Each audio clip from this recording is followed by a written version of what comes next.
Here's what's in the news now.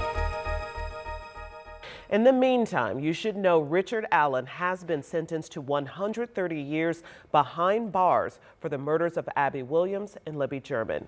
Allen received 65 years for Abby and 65 for Libby.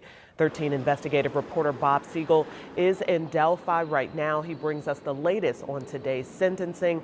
Bob, that is the maximum sentence. Fill us in. It is 130 years, Felicia. That is the most that Richard Allen could have gotten today, and that is exactly what he got this morning here inside the Carroll County Courthouse. Judge Frances Gall saying she had no problem giving that harsh sentence based on what she referred to as the heinous nature of the murders. Judge Gall looked right at Richard Allen when she said to him, "You rank right up there with the most hideous crimes that she's ever seen in the 27 years she's been presiding over murder trials." And she said to him, "The families of Abby and Libby will deal with your carnage forever." Richard Allen did not show any emotion during the sentencing hearing. Judge Gall called him out for rolling his eyes at the judge as she was talking to him. As you just heard, she sentenced Allen to 65 years in prison for killing Abby, another 65 years for killing Libby, to be served consecutively, one after the other. Sheriff's deputies told me he's now on his way back to the Indiana Department of Corrections, although it's not clear which state prison he's being assigned to. The victims' families and the Carroll County prosecutor asked the judge to impose the maximum sentence. At the hearing, Prosecutor Nick McLeland told the judge, Richard Allen is a danger to the community, and he's the worst kind of danger, the kind who can kill two girls and then go on with his life. And a state police investigator told the judge Allen treated the girls like animals, stalking and humiliating them before he brutally killed them. Now, Allen's defense team didn't say much during the hearing at all, but we did speak with one of his defense attorneys immediately after. Here is what attorney Jennifer Auger had to say. What they went through is unimaginable. We're looking forward to the next steps in our appeal. Other than that, we have nothing to say. That appeal could be filed here in the coming days, certainly in the coming weeks, with the Indiana Court of Appeals.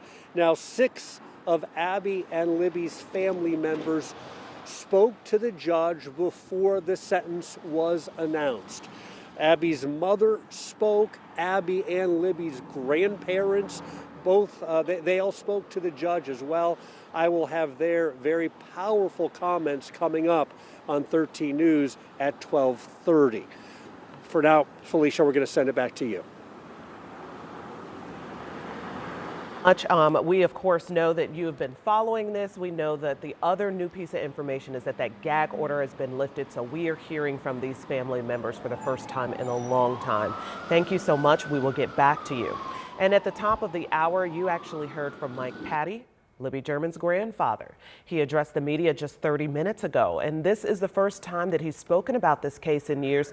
That's because the judge had not lifted that gag order until today. He wasn't the only one who spoke today. Also, we heard from the Carroll County Sheriff and the Indiana State Police Superintendent, Doug Carter, who's been involved in this case from day one. Listen.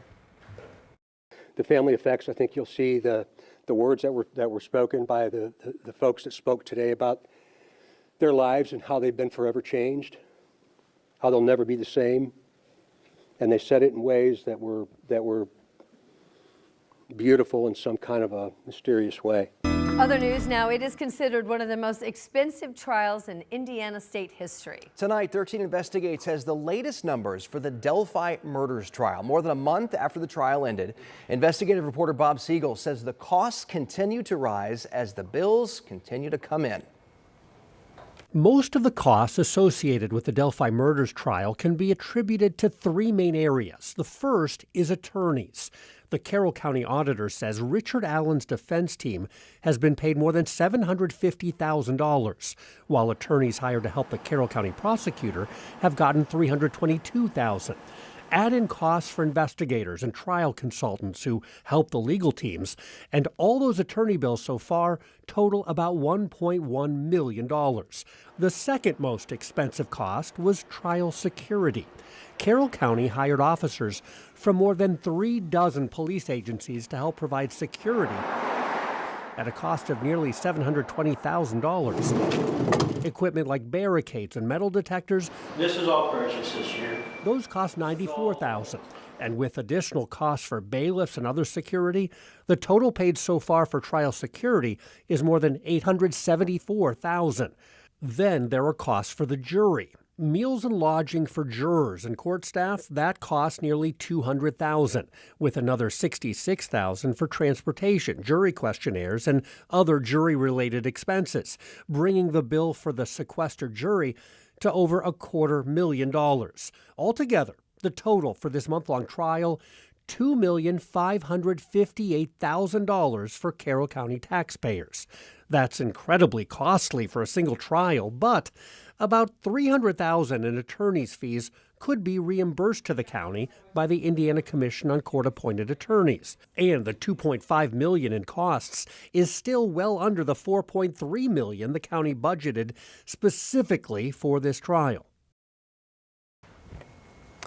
That was Bob Siegel reporting, and those expenses will go up this week. Friday, Richard Allen is scheduled to be sentenced for the murders. Bob and the 13 News team will be there, and of course, they'll have all the details starting Friday afternoon. And to get you ready and up to date for all of everything you need to know for the sentencing on Friday, we have put together a Delphi special report, and we recap the trial and everything you need to know before Richard Allen learns his sentence this Friday. You can watch this special Thursday night at 7 p.m. on WTHR+. You can download our free streaming app on Apple TV, Fire Stick, and Roku. It's kind of a sentimental final stretch here. I feel like we've come out of the fourth turn and we're sprinting toward the finish. Leave it to the governor of Indiana to use a racing metaphor to describe his final days as Indiana's 51st governor. In his final sit-down interview with 13 News, Governor Eric Holcomb touted the capital investment in Indiana he secured during his time in office. We have evolved over time, and we're not just in the conversation, we're in the room where these small, medium, and large mega deals are being done. Some of those deals Holcomb said he'll be handing over to Indiana's next governor. My goal is to leave the cupboard full, the pipeline full. So there are deals that had I had another year, I would have been working on. Do solemnly swear. Holcomb's 8 years in office weren't without challenges. One of the biggest, a global pandemic. Probably something you weren't necessarily expecting. No. When you came into office. You took a lot of heat during that time. Holcomb was criticized by some in his own party for overstepping his bounds by issuing a mask mandate. Hoosiers also staged protests outside the governor's mansion over the closure of schools and businesses. None of that shaped what Holcomb thinks about how his administration handled such an unprecedented event. I'm proud of the way that we conducted ourselves, never got off course, let the facts drive us as we knew them on a daily basis. We were a strong state going into the pandemic. We are a much stronger state post the pandemic. I will mention, post the pandemic, we had an election. This administration, I got more votes than anyone that ran for the office before or since. 2 years into his second term, Indiana became the first state to pass a near total abortion ban during a special session after the United States Supreme Court overturned Roe v. Wade. Holcomb signed the ban into law after weeks of protests from thousands of Hoosiers on both sides of the issue. I believe, according to my conscience, that it was the right thing to do to sign that bill into law. I think the state will be remembered for kind of turning that corner. I think also the future on this topic will be all about trying to persuade hearts and minds the other way, like they were for the past 50 years, trying to become more of a pro-life state. Holcomb hasn't always been in lockstep with his party on other controversial issues. During the 2022 legislative session, he vetoed another bill on an issue that saw passionate support on both sides, a ban on trans girls participating in girls' school sports. At the time, Holcomb said a policy from the Indiana High School Athletic Association covered that issue, and a law was unnecessary and opened the state up to legal challenges. Lawmakers overturned his veto, and the ban became law. It might have made some feel better that this law was passed, but it certainly did nothing. It added no progress to what was in place before. The following year, more legislation impacting the trans community.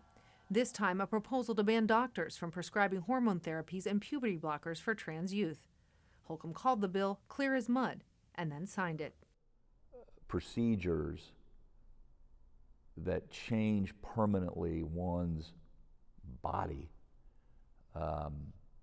such as their gender, should be made when they're an adult and should not be when they're 8 or 11 years old and going through a lot of change like we all go through. Even through the many controversial issues Holcomb saw during his time as governor, he hopes Hoosiers remember him as one who stayed steady through it all. When Hoosiers look back on your time as governor, what do you hope they will remember as Eric Holcomb's legacy?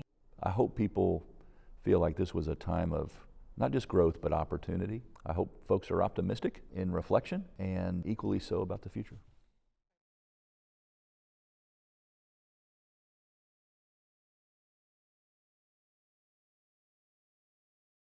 Now, an Indiana lawmaker wants to change the language in a law that was passed by state legislators last year. So that law bans doctors from prescribing hormones and puberty blockers to transgender youth in Indiana. 13 News State House reporter Emily Longnecker is here to explain what part of that bill one lawmaker wants to change. Yeah, ladies, as it stands now, the law prohibits doctors here in Indiana from recommending out-of-state doctors to families of transgender youth who can provide treatment these families are looking for. The law also prohibits Indiana doctors from talking with out-of-state doctors about the out-of-state care a transgender child may be getting. The law calls those communications between doctors, quote, aiding or abetting. Democratic Representative Chris Campbell says she will propose a bill to remove the, quote, aiding and abetting language of the current law. Campbell calls that language broad and says it stops doctors from being on the same page about treatment a child's receiving. She announced her decision today along with parents of transgender children getting treatment outside of Indiana. Earlier this month, the United States Supreme Court heard arguments in a case where families in Tennessee are challenging a law similar to the one in Indiana. But the Tennessee law does not include the aiding and abetting language. I am terrified to tell the doctors that my daughter is on estrogen. Beth and Nathaniel Clausen's 12-year-old transgender daughter has type 1 diabetes. 13 News has spoken with the Clausens before. Beth Clausen says because of the aiding and abetting language in Indiana's law, she's afraid to talk with her daughter's pediatrician about the care she now receives out of state, including the hormones she takes. The Clausens say the estrogen their daughter takes is affecting how her body responds to insulin. I really need the doctor's help to help me figure out the best way to combat that resistance in her body. And it's impossible really for me to figure it out by myself, but I don't want to get my doctors in trouble. I don't know, is it gender affirming care knowing that she is just on the medicine? Is it gender affirming care? Is it aiding and abetting? I mean, if they just ignore it and let her be on it, like, is there a place that they're supposed to note this? And if they don't note this, are they going to get in trouble? Now, last session, this law had overwhelming support among the Republican supermajority. We reached out to one of the original bill's authors, State Senator Tyler Johnson, for comment. He just sent a statement that said in part, quote, "We have the utmost compassion for children suffering with gender dysphoria, and they deserve sensible, effective counseling." The Indiana legislature appropriately acted to limit these irreversible and life-altering procedures on children. IMPD is investigating another police shooting, the second one in just the last week. And this latest incident unfolded over on Indy's west side after IMPD says a man carrying a gun and machete shot a woman. Tonight, our Logan Gay spoke with a witness about what he saw. A witness says a woman was shot inside this house behind me, and the witness told me he was inside the house when it happened and that the suspect started shooting out of nowhere. Michael Cantwell has lived in this house on the corner of Bertha Street for 3 months. He's a caretaker for the man who owns the home. He and his girlfriend rent a space from him. He says the woman who was shot by the suspect is one of his roommates. He says it was a normal day until an acquaintance of that female roommate stopped by. He sat in our house for about 3 to 4 hours before this even happened. Cantwell says he didn't know the suspect, but other people in the house did. He says he was in the living room when the suspect randomly started shooting in the kitchen. There was no arguments, no nothing. It was just, normal day. And all of a sudden he just started shooting bullets up in the house. My thought was running for cover. And the shooter ran out the back door. Police say the shooting didn't stop there. Telling 13 News, the suspect continued firing shots outside, including at a neighbor's house. When officers spotted the suspect, they say he fired shots at them too. Police say they chased after him, finding him on the side of a home, not only with a gun in one hand, but a machete in the other, and ordered him to get on the ground. As officers continued to give commands, the suspect ran at them with the machete still raised over his head and a firearm in his other hand. At this point, an officer-involved shooting occurred. But it wasn't over. Officers say once the suspect was on the ground, he continued to reach towards one of the weapons, and that's when an officer shot him again. The suspect was taken to the hospital where they pronounced him deceased. I don't believe the officers had every right in the world to shoot him because he was over there just shooting at random. Detectives are still investigating the relationship between the suspect and the victim.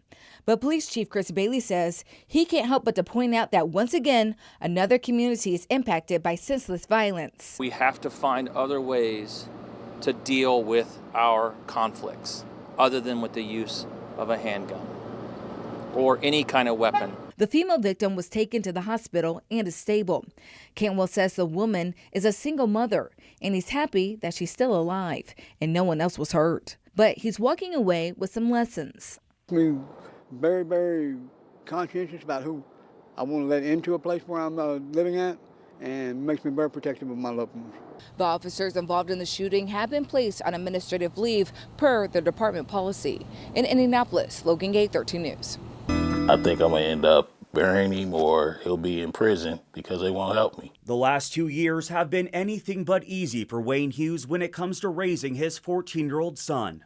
I've set up just thinking if when my phone ring next, would it be the coroner or will it be IMPD? Hughes says his son has run away more than a handful of times since he was 12 years old. He even sends updated pictures of his son to the detective who often oversees his case.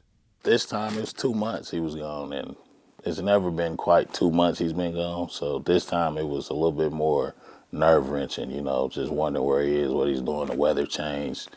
So yeah, it was horrible. But over time, running away gradually turned into stints in juvie, where his son is today. According to Hughes, his son was arrested earlier this month after he and 2 other teenagers allegedly robbed a man of his car at gunpoint.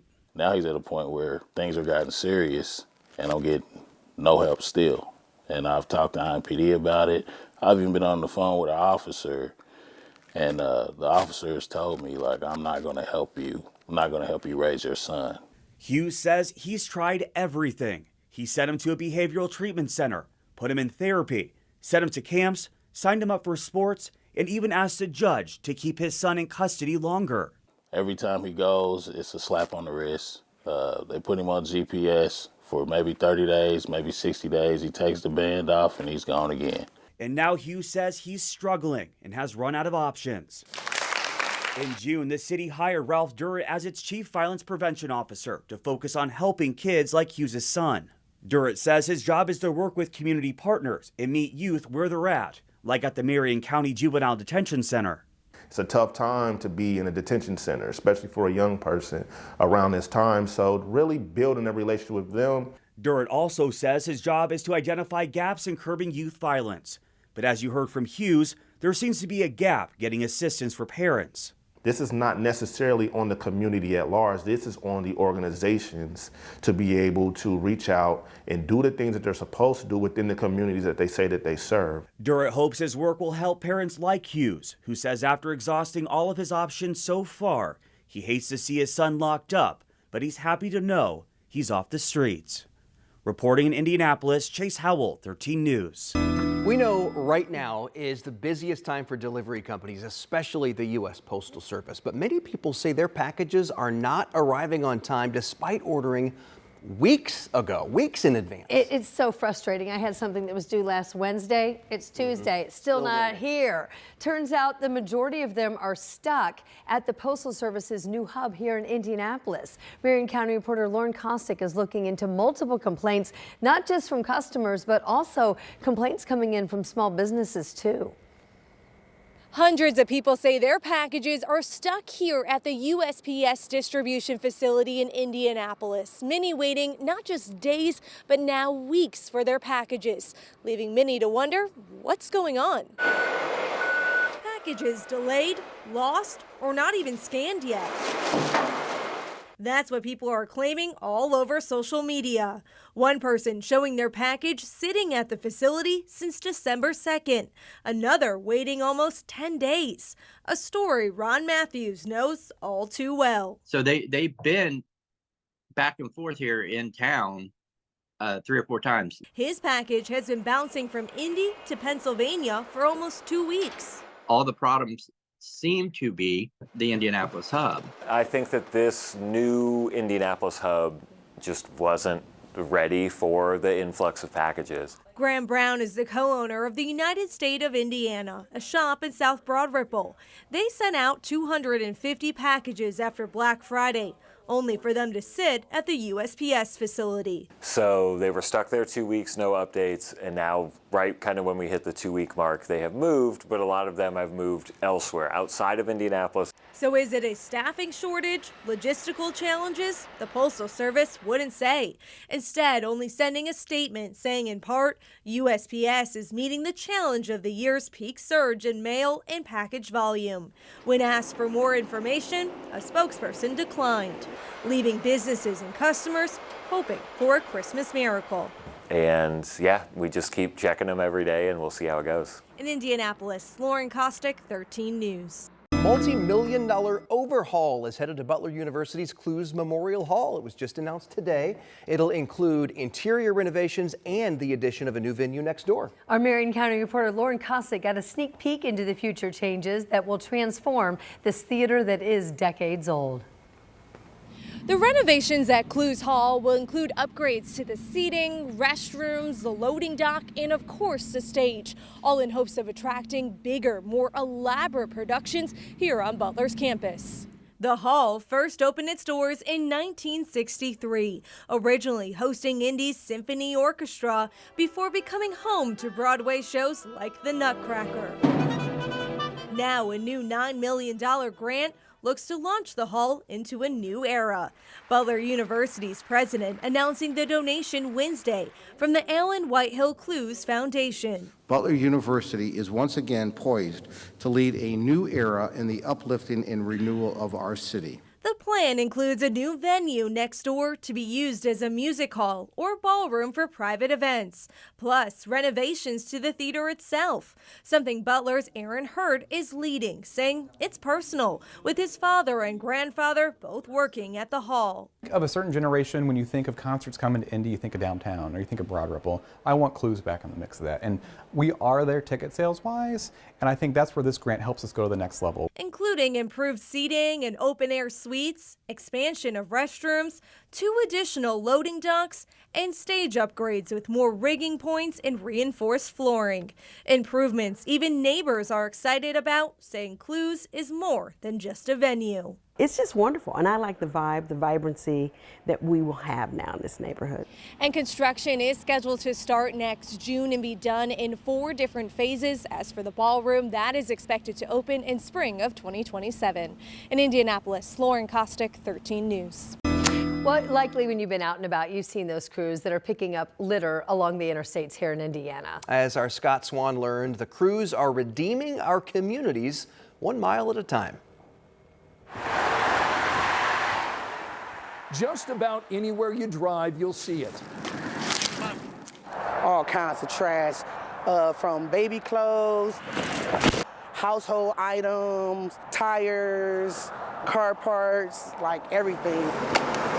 Interstate Business Solutions has collected more than 25 million pounds of litter across 8 states, including Indiana.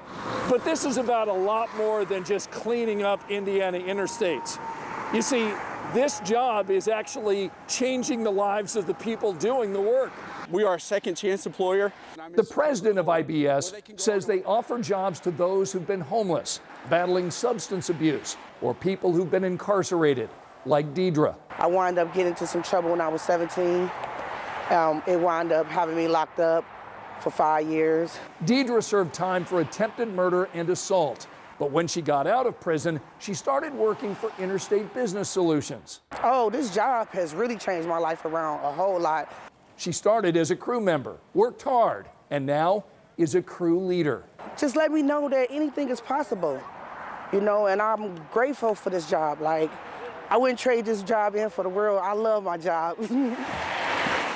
Workers make $15 to $21 an hour.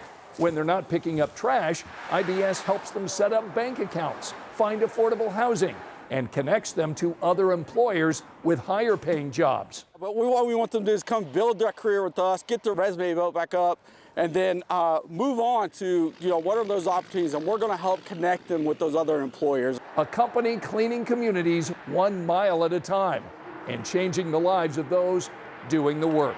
Scott Swan, 13 News. Good evening. It was a Thursday, April 15th, 2021, just after 11 o'clock. A man with a gun opened fire at an Indianapolis FedEx facility, and within minutes, 8 people were dead. Now, more than 3 years after that tragedy unfolded here in our city, a permanent memorial is in place. Tonight, Logan Gay talks with loved ones about having a place to honor the lives lost. Logan? Yeah, well, Matt Alexander was one of the 8 people killed in the attack. And tonight his parents tell us why this memorial is exactly what they needed. This is not something FedEx had to do. It's something that FedEx wanted to do. For the first time since the tragedy at the FedEx ground facility more than 3 years ago, Brad Alexander and his wife Debbie gathered at the place their son Matt lost his life. It's very special. It's very humbling. Matt always told us that FedEx is one big happy family. A family that was changed forever after 8 employees, including their son Matt, were shot and killed inside the facility by a gunman. To make sure those 8 employees remain a lasting part of the FedEx family, the company built this monument at the facility off of Miraplex Parkway. There's going to be a lot of family and friends and co-workers that are going to visit this memorial, and I think it's going to bring them peace and help with their healing. Debbie says a lot of thinking went into the meaning and purpose of the monument, which features the names of the victims and a flame on top. The circle means unity, and then the flame, the everlasting love that's still shining from our loved ones. The glass that's in the flame is Fenton glass. Brad says the purpose of the monument is to honor the victims and their families. Wednesday's unveiling being one he says he wouldn't have missed for the world. All of these victims have a story. They all have a story, and they have accomplishment, every one of them. That's why they're now encouraging people to stop by, visit, and reflect. Just having the bench and being able to look straight at Matt's name and then being able to walk around and pay tribute to the other victims as well. I think I'll spend some time here. I think it'll bring me peace and it'll help with healing. Something she feels whenever she sees Matt's name. Who put the baseball there? We did. In honor of his love for baseball. They say Matt was quiet and didn't like to be the center of attention, but they believe he would be touched by this gesture. He would love it. He would be very humbled and grateful. And grateful. And he would appreciate the fact that it's just not memorializing him, but the other victims as well. Because in a family, no one gets left behind or forgotten. In a statement shared with 13 News, a FedEx spokesperson said in part, "Our goal with this memorial was to build a space that provides healing and is a beacon of hope, where people can gather to honor those affected and consider the strength and resilience of the entire Indianapolis community."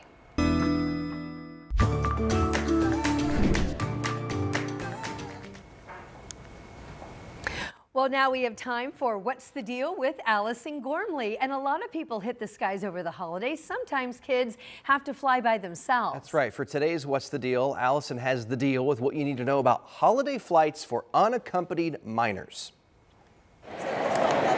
Putting your child on a plane alone can be stressful. That's why plans are in place to make sure it goes smoothly. First, Unaccompanied minors are noted during the booking stage. For some airlines, that's online.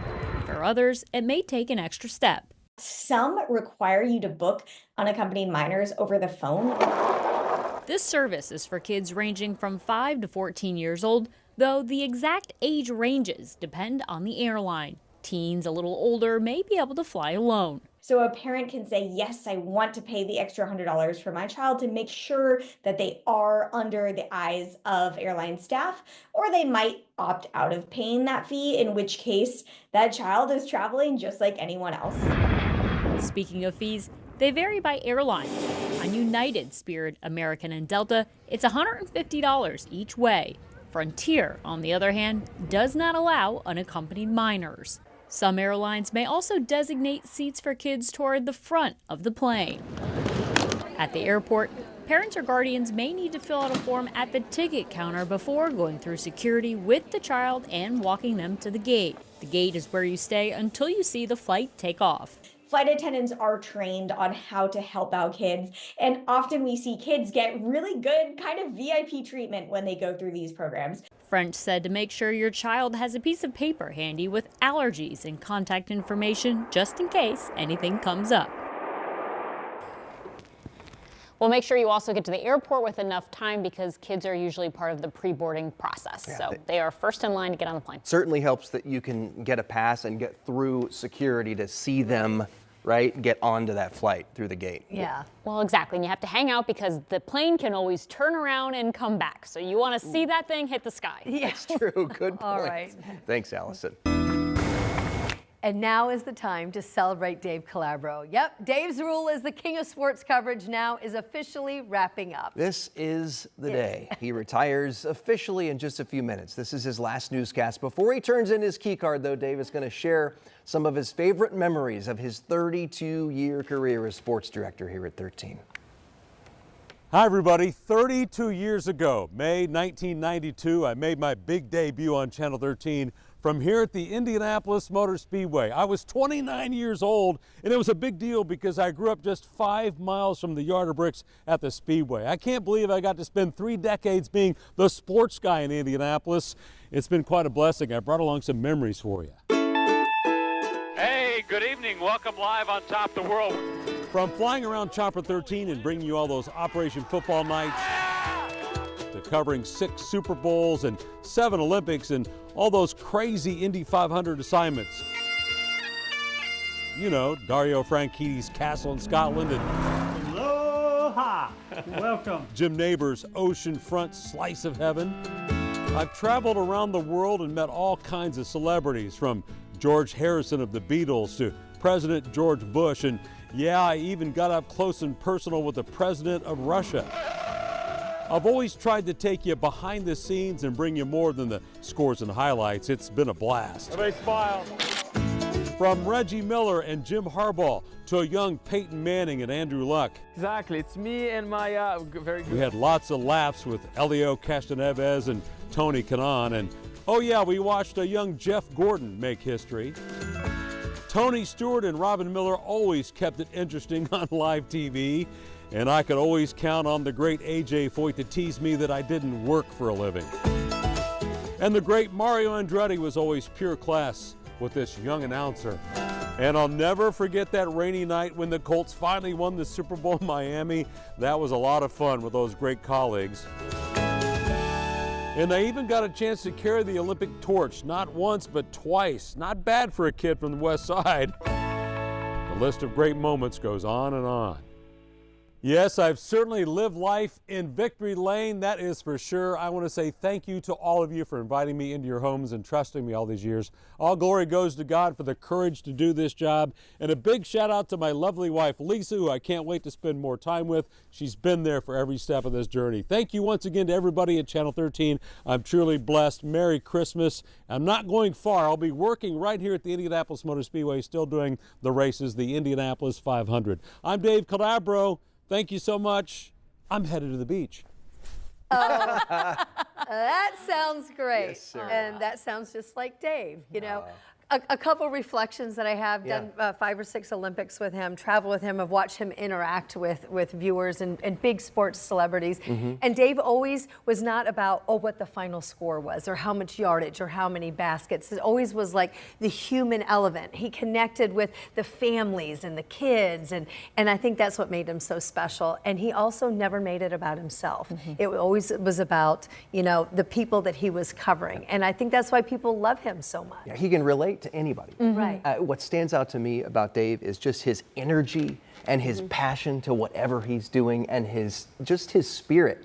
He's truly one of a kind. It just can't be replicated. No, and he has such a love for Central Indiana. Yep. Yes. And it comes through Hometown boy. every day. Yes. Yeah, we're lucky to know him. Went to Butler, graduated from Ben Davis, and now officially a graduate, a retiree of Channel 13. Dave, we're so happy for you. He's also a pretty good little DJer. Okay. Yeah, a lot of good slap music. Yeah, he's into music. He's ready to have a party. We're ready to party with you and celebrate your career. That's for sure.